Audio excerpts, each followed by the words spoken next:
नमस्कार बच्चों, स्वागत है आप सभी का कॉलेज के यूट्यूब चैनल पर।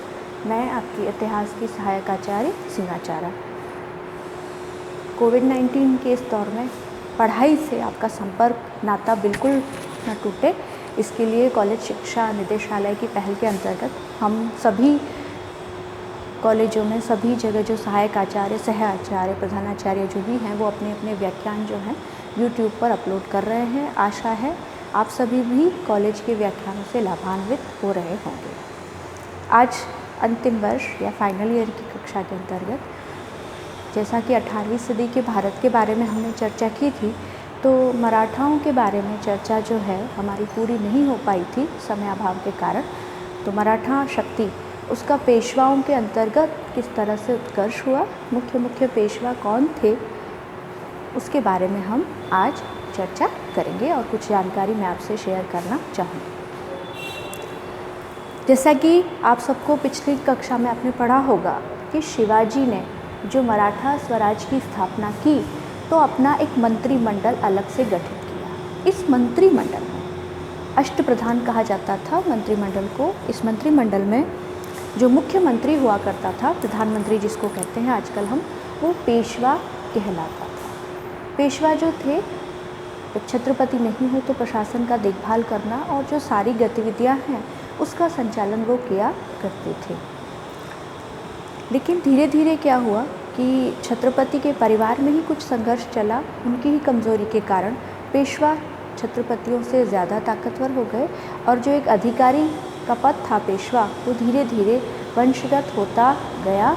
इसी को सभी मराठा सरदार मानने लगे और पेशवा के अधीन ही शिवाजी ने जहाँ मराठा साम्राज्य की नींव रखी थी, वहीं उसको विस्तार अगर दिया और उसको ताकतवर और ज़्यादा बनाया। सबसे ज़्यादा शक्ति जो देखी गई वो पेशवाओं के काल में ही देखी गई। जिस परिवार की मैं बात कर रही हूँ, भाट परिवार, जिसने जो वंशगत हो गया था पेशवा की गद्दी पर, उसकी स्थापना एक तरह से कहें तो करी थी बालाजी विश्वनाथ ने।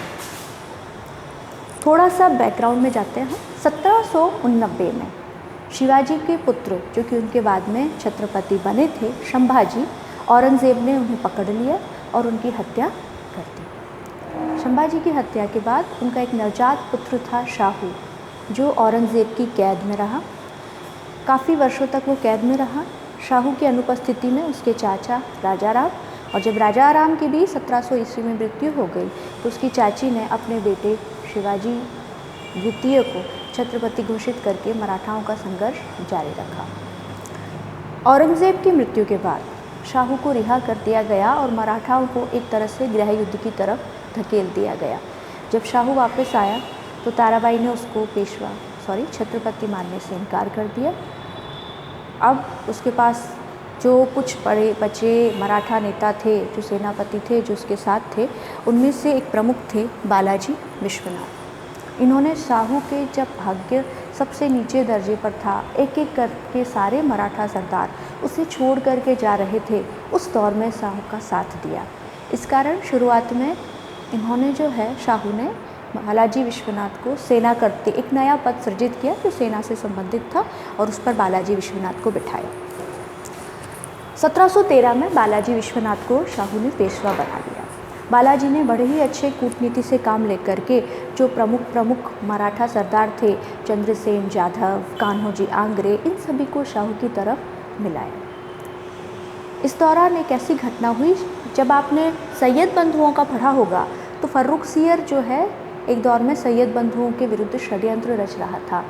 तो हुसैन अली खान जो कि दक्कन का सूबेदार था, वो अपने भाई को भी अकेला नहीं छोड़ सकता था। उसकी मदद के लिए दिल्ली जाना ज़रूरी था। दक्कन में सूबेदार था तो वहाँ शांति बनाए रखने के लिए मराठों से समझौता करना ज़रूरी था। ऐसी परिस्थिति में 1719 में बालाजी विश्वनाथ और हुसैन अली खान के बीच में संधि हुई, मुग़ल मराठाओं की संधि। इस संधि के अनुसार मराठों ने जो है मुग़ल बादशाह को अपना अधिपति मान लिया और 15,000 सैनिक जो है, घुड़सवार जो है, कहा कि हम आपकी रक्षार्थ देंगे। बदले में मराठों को जो है दक्कन में चौथ और सरदेशमुखी, इसकी चर्चा हम किसी दिन और करेंगे, ये वसूलने का अधिकार दे दिया गया। ये संधि मराठा राज्य में इतनी महत्वपूर्ण है कि प्रसिद्ध इतिहासकार रिचर्ड टेम्पल ने इसे मराठा राज्य का मैग्ना कार्टा कहा है। इस संधि के बाद बालाजी खुद सैयद बंधुओं के साथ आए, फ़र्रुख सियर को गद्दी से हटवा करके बाद में रफ़ी-उद-दरज़ात को मुग़ल बादशाह बनाया और यहाँ उन्होंने मुग़ल दरबार को, वहाँ क्या हो रहा है, इसकी गतिविधियों को बड़ी अच्छी तरह से अवलोकित किया। 1720 में बालाजी विश्वनाथ की मृत्यु हो गई। बालाजी विश्वनाथ के 2 पुत्र थे, रघुनाथ राव और बाजीराव। बालाजी विश्वनाथ के बाद बाजीराव, जो कि कम आयु का ही एक नवयुवक था, उससे शाहू ने अपना पेशवा नियुक्त किया। जहाँ बालाजी विश्वनाथ को हम कूटनीति के क्षेत्र में, रणनीति के क्षेत्र में इतना निपुण नहीं मान करके कूटनीति से कैसे सारे मराठा सरदारों को साथ मिलाया, वहीं बाजीराव को आज भी मराठा लोग एक लड़ाकू पेशवा के रूप में स्मरण करते हैं। बाजीराव ने मराठा साम्राज्य की सीमाएं फैलाने का प्रयास किया। उसने गुजरात, मालवा, कई सारे प्रदेश यहाँ पर जीतने प्रारंभ कर दिए और एक बार जब दिल्ली के मुग़ल बादशाह को ये हो गया कि मुझे मेरे सरदार बचा लेंगे, तो कहते हैं कि 1738 में वो तीव्र गति से बिजली की भांति दक्कन से दिल्ली गया और मुग़ल बादशाह के सम्मुख प्रस्तुत हुआ। वो चाहता तो उसे हटा सकता था, लेकिन इन्होंने मुग़लों का एक मुखौटा बना के रखा ताकि एक बार सारे शत्रु उनके विरुद्ध इकट्ठा ना हो। मालवा में विजित हो गए मराठा, वो अपने साम्राज्य में। गुजरात के भी काफ़ी सारे हिस्से उन्होंने मिला लिए। इन दोनों प्रदेशों से चौथ और सरदेशमुखी वसूल करने लगे। इनका एक बहुत बड़ा कथन है कि हम मराठा साम्राज्य की जो पताका है वो कटक, जो कि दक्षिण में आया हुआ है, वहाँ से लेकर अटक, आज के पाकिस्तान में है अटक, वहाँ तक फैलाएंगे और शाहू को उनकी इस बात पर पूरा विश्वास था। इससे पहले कि बालाजी जो है वो अपने साम्राज्य का और विस्तार कर सकता या जो विस्तृत साम्राज्य था उसमें प्रशासनिक व्यवस्था ढंग से बिठा सकता, उससे पहले ही फीवर से, बुखार से उसकी मृत्यु हो गई। उसका पुत्र बालाजी द्वितीय भी कहते हैं, इसके बाद पेशवा बना 1740 से 61 तक। यहाँ इस दौरान क्या हुआ, शाहू की मृत्यु हो गई और शाहू की मृत्यु के बाद में संगोला की संधि कर दी गई, जिसके अंतर्गत छत्रपति जो है वो सिर्फ महलों के महापौर, जैसे नगर पालिका अध्यक्ष वैसे बन करके रह गए। अब मराठा राजनीति का केंद्र पूरी तरह से सतारा से हट करके पूना के पास आ गया। साथ ही साथ जो 5 बड़ी मराठा रियासतें थी, उसकी नींव किस किस राज्य में कौन कौन शासन करेगा वो डाली गई।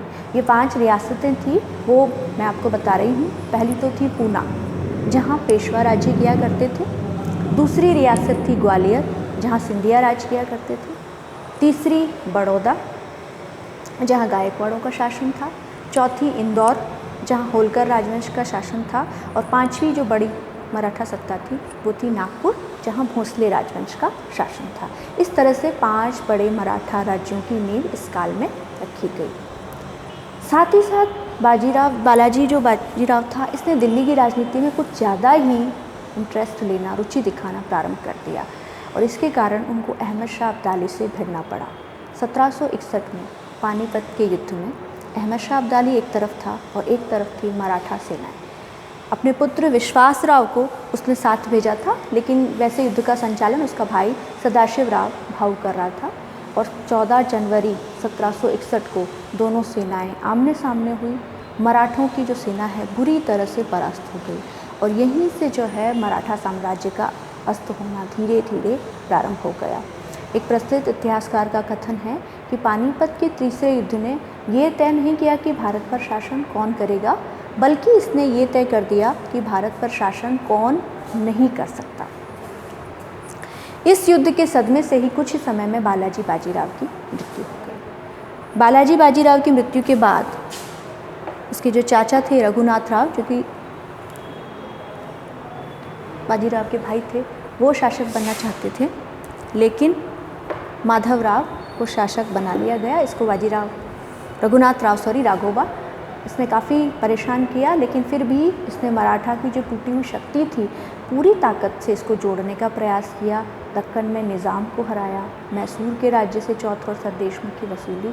एक तरह से वापस से मराठा शक्ति जो है धीरे धीरे उबर रही थी, लेकिन इनके दुर्भाग्य स्वरूप इसकी भी बीमारी से मृत्यु हो गई। माधव राव की मृत्यु के बाद बालाजी बाजीराव के तीसरे पुत्र नारायण राव को पेशवा बनाया गया। लेकिन रघुनाथ राव जो अब दुखी हो चुका था, वो पेशवा बनना चाहता था, उसकी महत्वाकांक्षाओं पर विराम नहीं लग रहा था। उसने षड्यंत्रकारियों द्वारा नारायण राव की हत्या करवा दी और खुद जो है पेशवा बन गया। लेकिन मराठा सरदार उन्होंने ये सहन नहीं किया कि जिसने हत्या करवा दी पेशवा की, और वो पेशवा कैसे बन सकता है। तो वो सब इकट्ठा हुए और उन्होंने 12 भाई परिषद, इस शब्द का शाब्दिक अर्थ होता है बड़े भाइयों की काउंसिल, क्योंकि नारायण राव के बाद में तय किया गया कि उसका नवजात पुत्र माधव नारायण राव उसे पेशवा बनाया जाएगा। तो इतना छोटा बच्चा प्रशासन का कामकाज नहीं देख सकता है, तो उसकी सहायता के लिए 12 भाई परिषद का गठन किया गया। इस परिषद के प्रधान थे नाना फडणवीस, जिन्होंने मराठा राजनीति में अपना दबदबा बनाए रखा और जब तक वो जीवित थे तब तक मराठों को नीचा नहीं देखना पड़ा।